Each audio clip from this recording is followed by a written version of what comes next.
It's incredible the types of jobs that people have. I mean, you have someone making $2 million off of YouTube. And yeah, it's just really incredible. So if you're listening to this and you're feeling an itch to do something, like go out and do it. Because why not? Like, why not you? You're listening to Ice Cream with Investors, a podcast that is dedicated to teaching you how to better invest your money so that you can live a more intentional life. I'm your host, Matt Four, and it is my goal to teach and empower you to remove the roadblocks to your financial success. All right, Sarah, welcome to the show. Thanks for having me. Absolutely. Well, we like to start with the difficult questions here. What's your favorite ice cream? Ooh, can I choose gelato? I'm a Yes, huge gelato fan because, as you know, I'm an avid traveler, and so I love the pistachio gelato.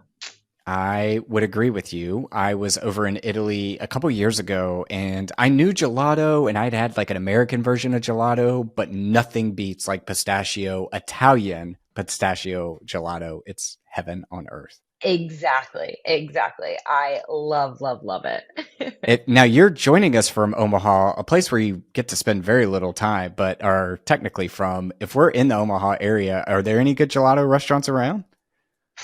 There's not. However, there is a very good ice cream place in Omaha called Ted and Wally's, and there's two locations, and it really is good. Okay, Really I'm good. I'm putting it on the list. I think I told you when we first met that my sister lives in between Omaha and Lincoln, so I will put it on the list for next time I'm out that way. Yeah, and then the other one would be, I think it's called corn flour, which is, of course, I think that's very funny, corn, Nebraska. Yeah, And that's in like the cool part of town, which is called Blackstone. So that's another good one. That's one of those where there's always a line out the door. it's got to be good if there's a line. Exactly. Well, tell our listeners what's the scoop. What do you do today? Yeah, so today, I'm being a true investor. I've been to Home Depot. I've made returns at UPS. And so the reason being is I am currently furnishing an MTR, a midterm rental. For those of you that don't know what's an MTR, it's like a short-term rental, so like an Airbnb. I do list actually on Airbnb, but what makes an MTR is that I list or rent for 30 days or more. And so I'm typically renting to people for 3 months. I love it. It's less check-ins, less turnovers, less communication. And so, yeah, I make beautiful homes for people that need them. And higher rent. Yes. About two and a Well, half times. If anyone's like a numbers person, we're looking at definitely 2.25, so 2.25 times more, but often 2.5 times more, my long-term rent. amazing, amazing. Well, you've got a lot of different things going on from invested adventures where you actually put together investors to travel all over the world, which I definitely want to talk about, to the midterm rentals. But take us back to young Sarah. How did your real estate journey even begin? Yeah, it started like a lot of people. I house hacked. So I didn't have a ton of money, but I had some. And I kind of knew the saying, you wanted to buy the worst house in the best neighborhood. And so it's exactly what I did. I bought a single family home in a town called Prairie Village, Kansas. I always like to think the name is so cute. It sounds like I made it up. And it really is an A-class neighborhood. What I love about this house is that I had a lot of different exit strategies. I could have flipped it. I could have just lived in it and lived a normal life, probably got married, made babies. They would have gone to Shawnee Mission High School. It would have been great. So, or I could keep it, which is what I decided to do. But eventually I could tear it down because what's happening in that neighborhood is that they're tearing down these cute little Cape Cods and they're building homes and selling them for $1.3 million. dollars. Wow. And I bought my Cape Cod for 217,000 dollars. Wow. So you bought it and house hacked it. So you rented out the other rooms, or was it like a duplex or? I did. It's a single family, so I rented the rooms. I was a frugal, well, I still am a frugal girl. I'm working on being less frugal, but I even rented out the master. I rented the garage. I parked on the street. I lived in the smallest room in the house, and I did what's called rent by the room. So I had separate leases for each of the rooms, and that worked for a while. I moved out. I replaced myself. And then about 2 years later, I realized, ooh, I want to do this again. So I ended up house hacking again, but I still have that very first single family. It's my only single family, and it is still a long-term rental. Yeah, I saw you post that on the Instagram the other day. What's the plan for that? Are you going to keep that forever, or are you going to sell it at some point? I mean, definitely for now, it's cash flowing conservatively $750 a month. And I mean, you have your tenant paying down your principal. And like I said, the houses around there, they're just tearing them down and building these little mini mansions. And so that will be my plan eventually. But for right now, it's doing great the way that it's doing. So I'm very Yeah. happy to just keep it a buy and hold rental. Yeah, I'm a little bit of a prideful individual, so my first rental, I'm like, I am never going to sell that. I will hold that until the day I die. So I always Oh, like to hear Matt, I when. mean, I will have to have like multiple cameras on me the day that I one decide to tear that down, and then when it actually comes down, I will be a blubbering mess, and I will eventually do that. Like that is I mean, that's my retirement plan. Tear it down, build a house at cost. By then I'm hoping that my dad will still be a GC and have no non-compete with the builder that he used to work for, and that'll be a little daddy daughter project. I love it. And I then love it. sell by then, hopefully like 1.7 million. Yeah, maybe even two. Why Oh set the my bar low? gosh. Oh my gosh. If only like 27-year-old Sarah could like see me now, I don't think she would even believe like everything that I have going on, all because of that first house. What's the biggest growth that 27-year-old Sarah would be happy for? I think she'd be so proud that I believed in myself and became an entrepreneur. I quit my W-2 and bet on myself. And not only did I start a coaching program, the mentorship program, which serves about 75 students a year, but I also travel speaking at conferences. I wrote a best-selling book about this medium-term rental strategy. And then, more importantly, for me in my personal life, I travel for free. I started a travel company where I teach other people how to go on epic adventures. And so I'm getting paid to do really the three things that I love. I love teaching and mentoring. I love traveling and I love real estate investing. And then, more importantly, I am a true CEO of one company, Aria Design Services. I work maybe 3 hours a week. I hope my team doesn't hear this podcast because they work a lot more than I do. No, I'm only kidding because, of course, they know that. I think that's one of the reasons that they love working for me is that I've done a life by design. And my company, Aria, will help you and your family furnish a property far away. And that's one company that I'm truly running as an entrepreneur. How were you able to overcome that fear? So we were talking beforehand that you recently got back from Kilimanjaro, which I share that experience of climbing that mountain as well. And we were talking through some scary parts. And from the second I met you back in May, March of this year, whenever it was, I knew that you had something special in you. But how were you able to overcome that fear and leave the W-2 to jump full in? Yeah, well, thank you. First of all, I think I have done a lot of brave things, and quitting your job is very brave. However, I will admit that I really made sure that I had a pretty large cushion before I was actually brave enough to take the jump. And so, not to say to your listeners, like, you can't just quit your job with, no cushion or no savings or no emergency fund, but I was pretty set by then. And what I mean by pretty set, so that people understand, I was living so frugally and so small. I didn't experience lifestyle creep like a lot of 29-year-olds. But by that point, I was about to turn 31 and I was still living on so little, like so little.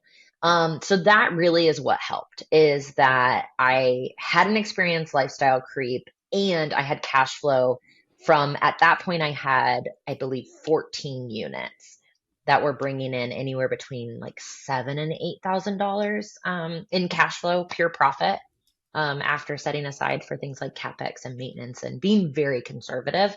I may jump out of airplanes and hike mountains by myself, but when it comes to money, I'm very risk adverse.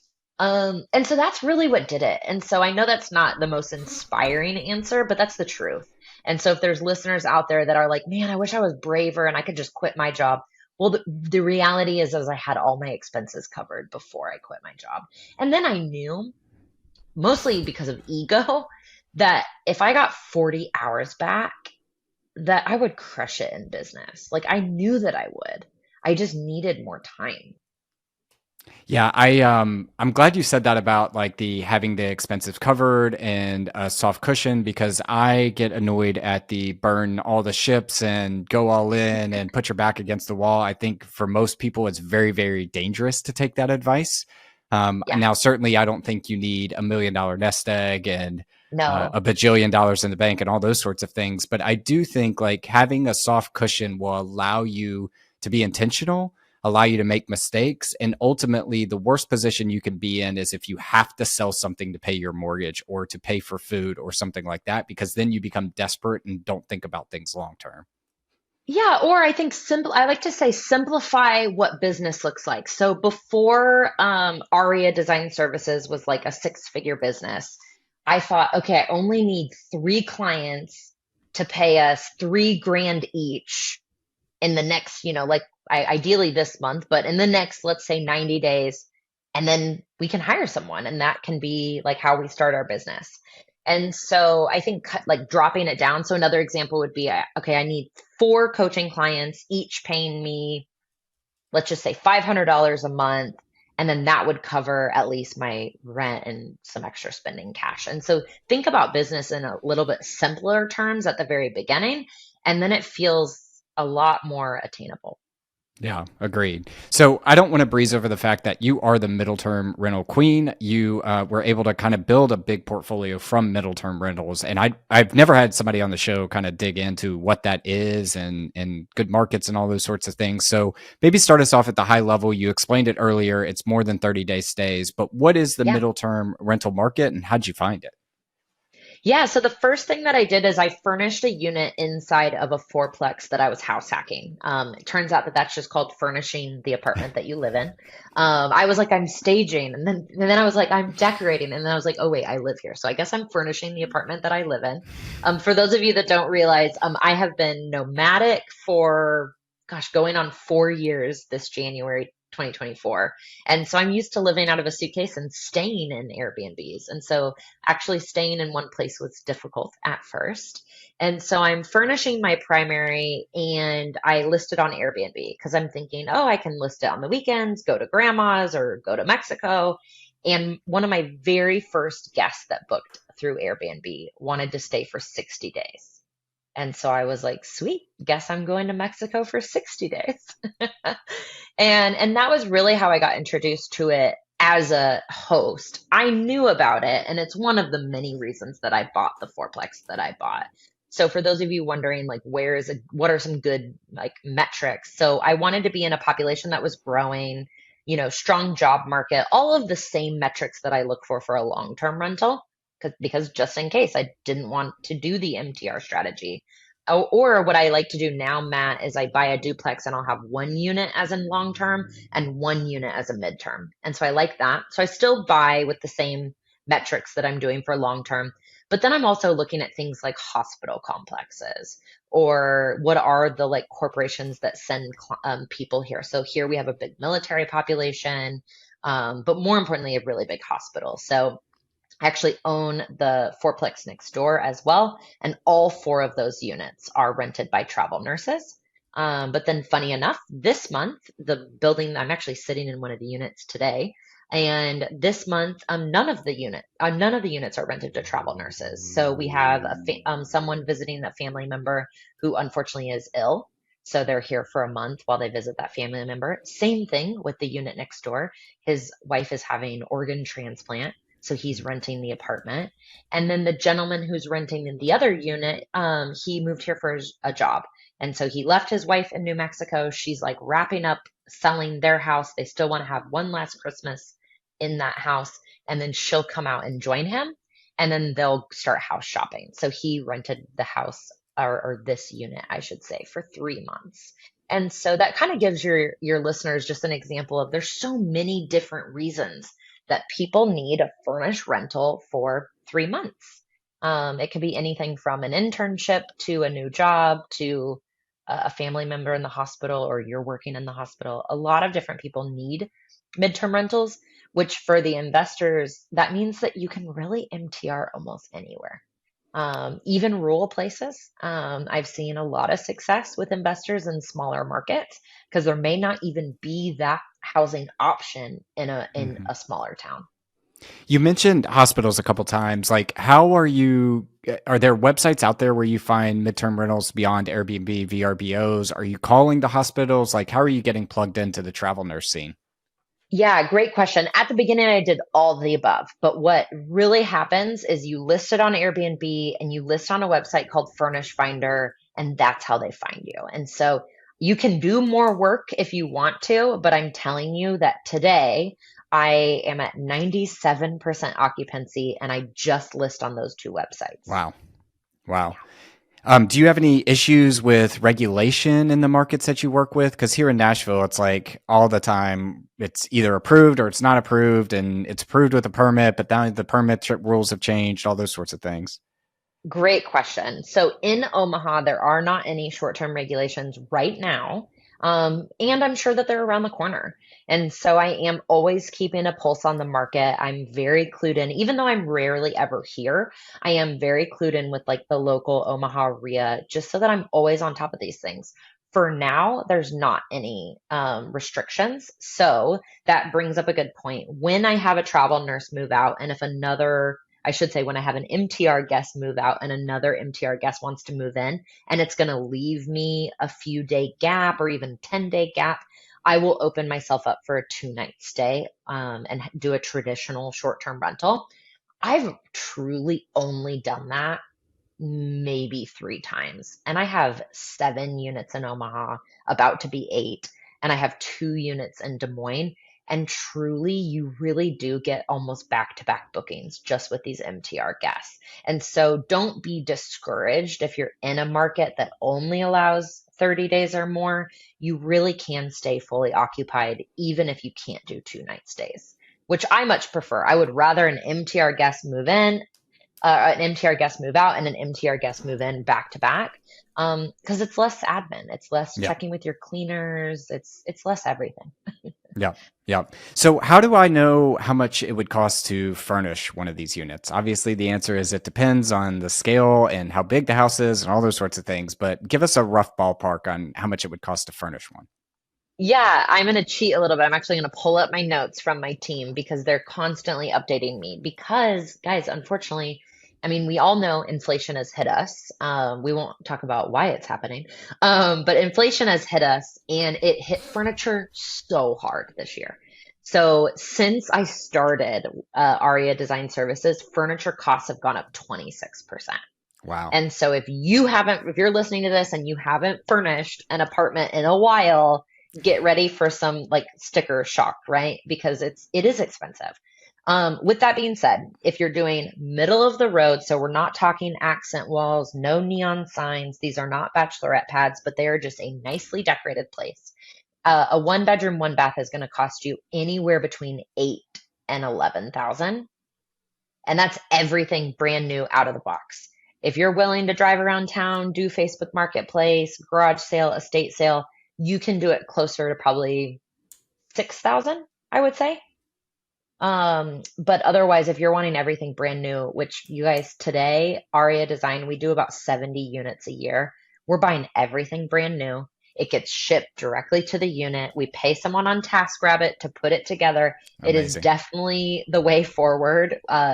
I was that girl driving around town with a U-Haul van, picking up $10 Keurigs. That is not worth your time. Just buy the $59 Keurig from Target and get it delivered straight to your house.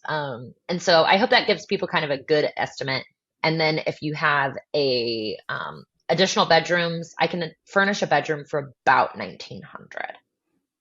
So people can use that math to get an estimate. And then if anyone's interested, they can obviously always call Aria Design Services. We will either send all of the items to the unit and you or someone you hire puts it together. Or if you want us to get on a plane, my designer and installers will fly out to the property and get it completely rent ready. And we're talking linens, spoons, the K cups for your Keurig. It's all set up and ready to go and press list on Airbnb. Gotcha. Gotcha. And then I guess the next question I have is like, how do you even know how much to price a midterm rental? Yeah, the best thing to do is to look at your competition. It's not a perfect science like the STRs, so we don't have aggregated data like we do through something like AirDNA, which actually pulls data from Airbnb. I do look at that data, and I do look at that data very seriously. But the best thing to do is to look on Furnish Finder and see what actual comparables are. And so, what I mean by actual comparables is you really need to look. You have to look at all the entire listing. This is time consuming, but it's very worth it. So I'm looking, what does a one bedroom, one bath rent for in that market? And then how is that unit decorated? What amenities do they have? Does it have things like parking, on-site laundry, dishwasher? And then you can kind of price accordingly. So I wish it was a perfect science, but it's not. And I guess that's where kind of the mentorship program comes in is are you helping people really understand when you keep referring to like a one bedroom, one bath, are you helping people understand unit types, their type of market, all those sorts of things? Yeah, absolutely. I'm glad that you brought that up. So MTRs do work for any property type. So we have students in my mentorship program who have listed a 5 bedroom, 2 bath house in Los Angeles and are getting $11,000 a month in rent. Wow. And so how do they do that? They do that with displaced insurance policy holders. And so that's just a fancy way of saying that whoever's renting that house is doing so through their insurance because their home is no longer inhabitable. So usually it's from a man-made disaster like flood, fire, a tree falls on your house, maybe more natural disaster. But anything that makes your house inhabitable, your insurance will pay rent for you to live somewhere else. And that's an incredible way to earn money through real estate. And so anyone with a rental property, no matter the property type or location, should be looking into that. Because what's really cool, Matt, is that one company in particular, or a few of them, but one in particular, they actually want unfurnished single family homes because then they'll go out and broker the furniture. And so you can actually rent your unfurnished house as well. Tell me more about that once we get off this because Yeah, isn't that unique situation. fascinating? I've got a property coming up in January, which is like the worst time to ever The try to worst month. find a long term rental. And we're trying to figure Exactly. out what to do with it. Should we try to soup it up and call the local hospitals and find a midterm rental, or what? Should we just hold on for a long term rental? So I want to hear more about that after we get off here. Hey, fellow investors, before we dive into our next segment of the show, I wanted to take a quick moment to talk to you about a fantastic opportunity for you to invest with me. As you know, here at Ice Cream with Investors, I'm passionate about real estate investing and helping you navigate the exciting world of wealth creation through real estate. And that's why, for the first time, I'm thrilled to tell you about an opportunity for you to invest alongside of me. Over the past 3 years, I've been investing in multifamily, mobile home parks, car washes. I've even become the bank and lent out money to fellow real estate investors on a short-term basis. And now you can come join me. If you would like to jump on a call and learn more about this opportunity, head to icecreamwithinvestors.com/invest and find a time for us to connect. And now back to the show. Yeah. And if anyone listening wants to hear more about it, or anything that I've said on this call, please reach out. I love hearing from people when I'm doing these podcasts, and probably the best way is Instagram. So Sarah D. Weaver on Instagram, if anyone's listening. Perfect. We'll put that in the show notes. But one of the things I thought about in this space too is the idea of like subleasing and arbitrage. You hear that a lot in the short term Mhm. space. Do you have any students that are doing that today, and how does that fit into this space? Yeah, I do. I think it's not something that I do, and it's not necessarily something that I teach. However, it is a really good kind of supplemental thing to do. And so what that looks like is you may convince a landlord to rent to you, and then you turn around and you rent it as an MTR. And so I have one student who actually has 15 of these, and that's what Wow. she's doing. Making great money. I'm very, very excited for her, and we want her to buy a property. And so I think that the money from arbitrage is fantastic, and you should take that income and invest in real estate. Yeah, I mean that's the only downside, right? Is that if you're arbitraging, you don't actually own the property, which means that you're not getting the equity. Somebody else on the other end is getting the equity. And while cash flow business is great, it's not how you build long-term wealth. Exactly. Well, and then the other thing that I find is that if you are doing it in a like sub market like Omaha or Des Moines, for example, you're not, it's, we can't get enough high enough rent in my opinion, to make that worth it. So for something like arbitrage, I look at the more expensive cities like Vegas and Boise and Nashville. I think that that's a better way to go. I want my time to be returned well. Yep. Yep. Well, I mean, you've sold me. It sounds too good to be true. Where do people fail in midterm rentals? Yeah, great question. They throw furniture into a place and have no design eye, or they like it. Okay, but what about your avatar? Like, who actually is going to be renting it? And so, for example, a lot of travel nurses are really they're girls like me. They are girls that work hard, want to earn some money, but also want to see the world. And so, what are things that I like? Well, I want the house to feel cozy, but also be decorated really cute. I want to live somewhere cute. You probably want to live somewhere cute. I want a great bed. I want an actual stocked kitchen, not like, bare bones. And I want blackout curtains and a sound machine. Nothing fancy. If I wanted fancy, I'll go do that in Mexico or somewhere else. But for the place that I'm living for 3 months, I want to feel safe. I want to be able to park my car conveniently and get into my unit safely, especially if I'm getting off work, late at night and coming off a 12-hour shift. And so these are things that investors forget about, is they are like, oh, yeah, there's no parking, or oh, there's no laundry. Well, they're going to want to wash their scrub. So you need Yeah. to figure out a solution for that. Um, and then the other things is that they don't look at their competition. Um, I don't think that like every market is saturated. I still think this is a fantastic strategy. However, you need to look at your competition, and you don't need to be 100% better than them, but you need to be 10% better than them. And so what's something that they have that you need? So the quickest way to do this is to look at your competition on Airbnb. You can click reviews. Using the cursor, you can select all of their reviews and then paste it into Chat GPT and say, "Hey, what are the five most like mentioned things in these reviews? Or what amenities are mentioned the most? Or can you rank all of the amenities that are important to these guests?" And you simply click paste, and they'll tell you what people care about.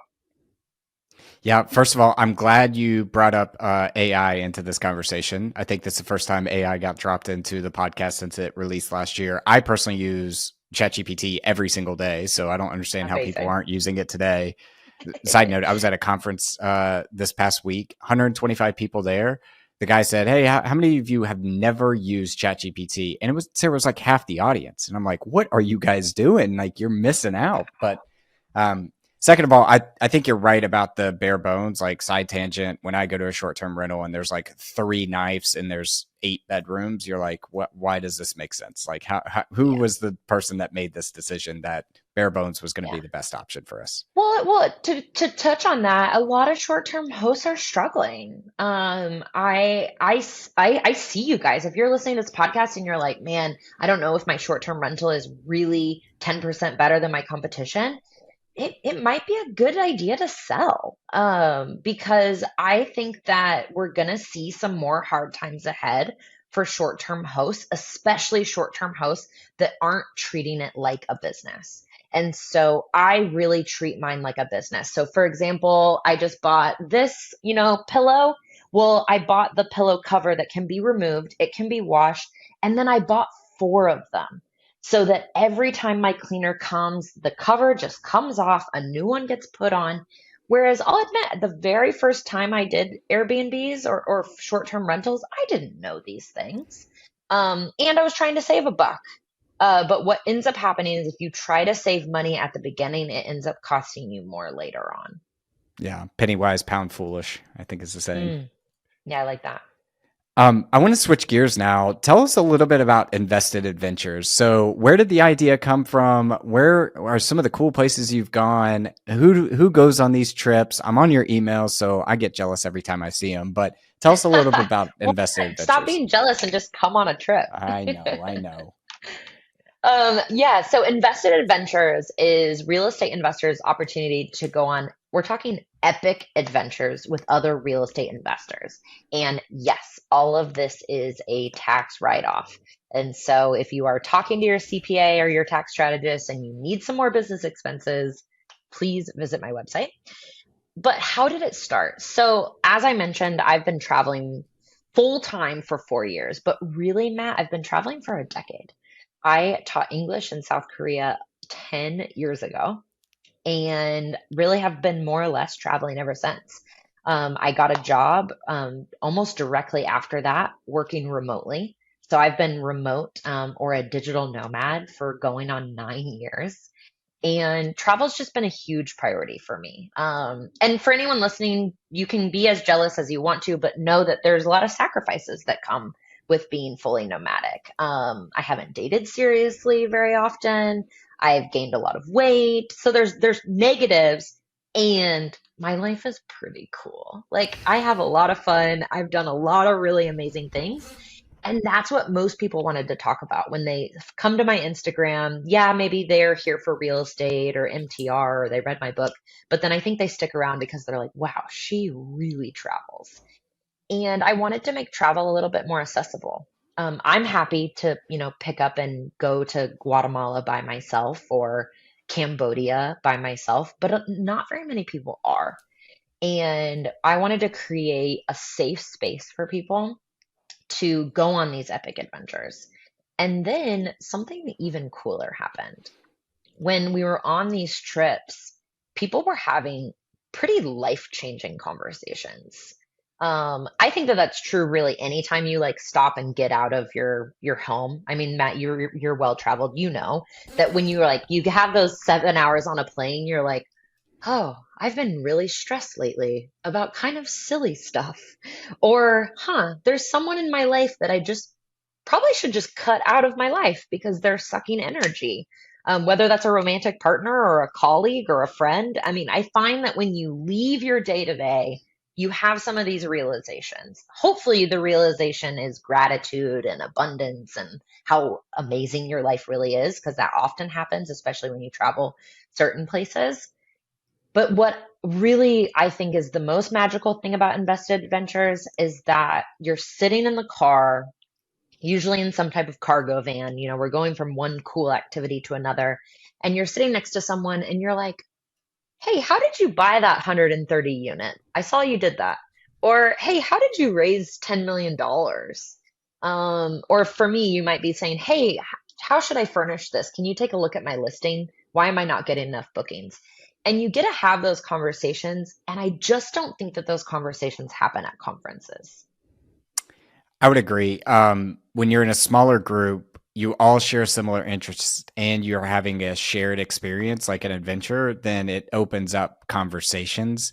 And I was reflecting on the conference I went to recently when you were talking about just getting out of your day to day. I didn't realize how many plates I was spinning and how burnt out I Mm, was from that until I got away from that for a couple days. And the biggest takeaway I had coming out of that conference was like slow down to go fast, which means like you don't have to keep doing. Like slow down, pick the activities that you want to focus on, go all in on those, go deep on those, and move mountains versus moving pebbles, I guess. yes. And see, that happened because you slowed down and you took yourself out of your day to day. And so I urge people, as you're planning 2024, write in your vacations first. Then write in what conferences or retreats or masterminds are you going to, and then plan all the other stuff that is like that your obligations. The other thing that I think is worth sharing is people come home and they change their lives. And so we have someone who really hated their job and she got the courage and I think the wisdom that she needed to finally go home and quit her job. Or more importantly, build the business that was going to create that $2,000 a month that she needed, that little cushion, and then quit her job. Someone else came and she didn't own a property yet. I really hesitated to accept her on the trip, to be honest, because I really want everyone on the trip to truly be real estate investors no looky-loos, no maybe real estate.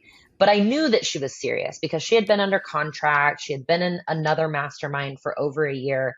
And 6 days after leaving the conference, she bought her first property. Amazing. Incredible. And then I tell this story at conferences. So my last invested adventure trip, a girl went home. She must be a little bit competitive. She went under contract the day she got home. And it was a house hack, and she really didn't want to move. But that was kind of her feedback that we kept giving her is we're like, man, you really should house hack one more time. Like you're in your 20s, you live in a it really shows in DC. We're like, you really should house hack one more time. And she literally went to 7 showings the day she got back. Amazing.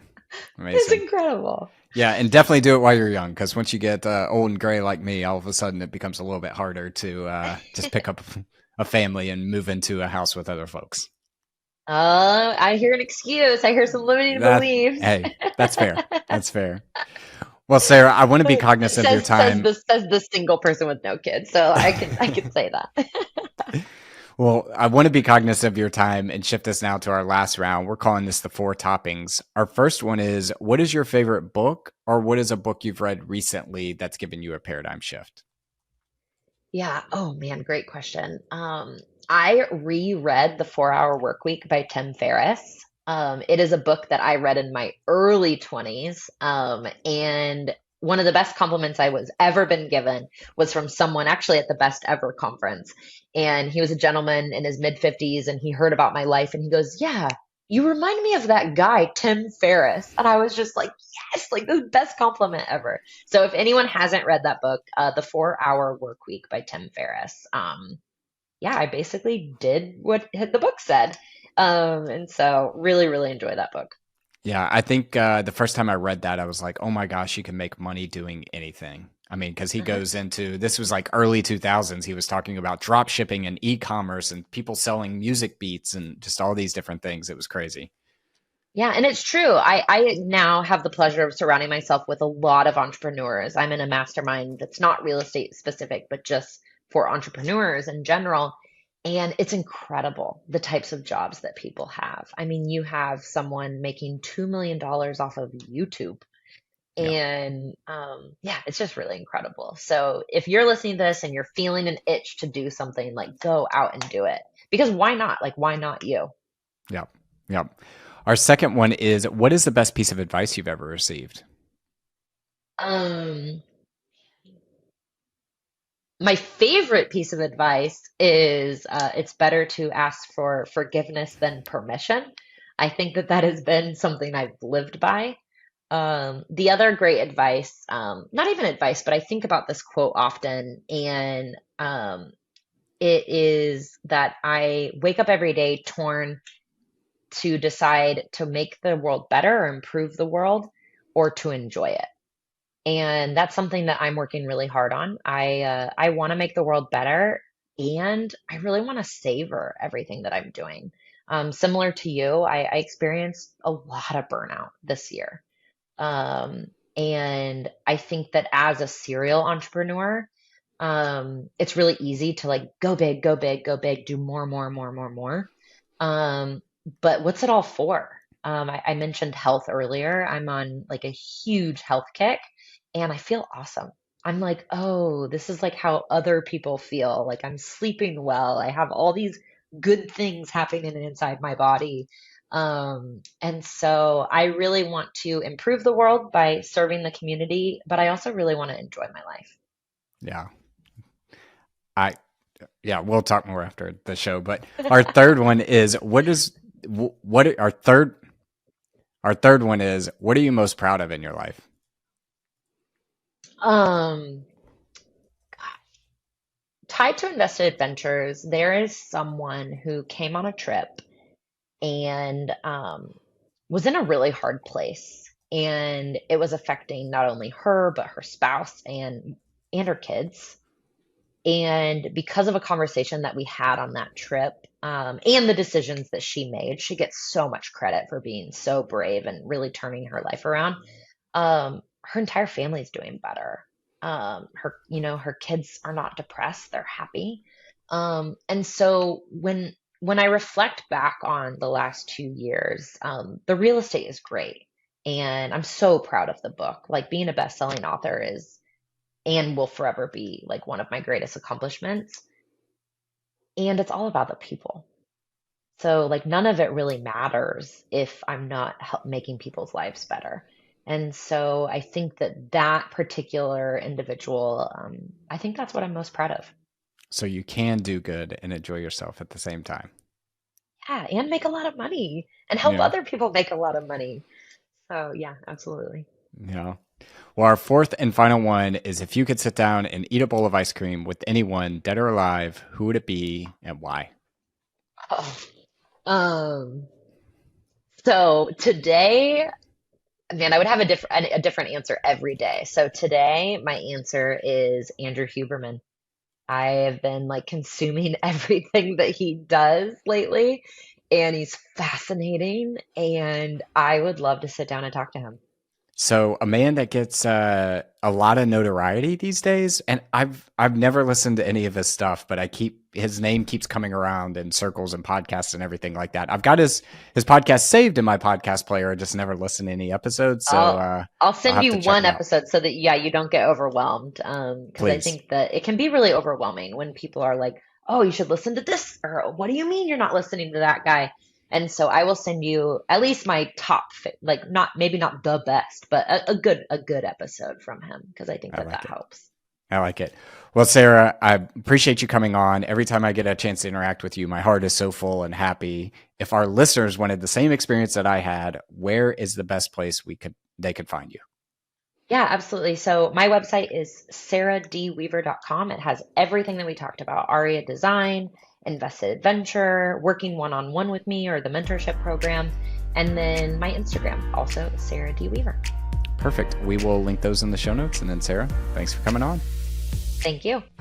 Thank you for listening to Ice Cream with Investors. If you like what we serve you here, it would mean the world to me if you would like, subscribe, and leave a review on your favorite podcast app.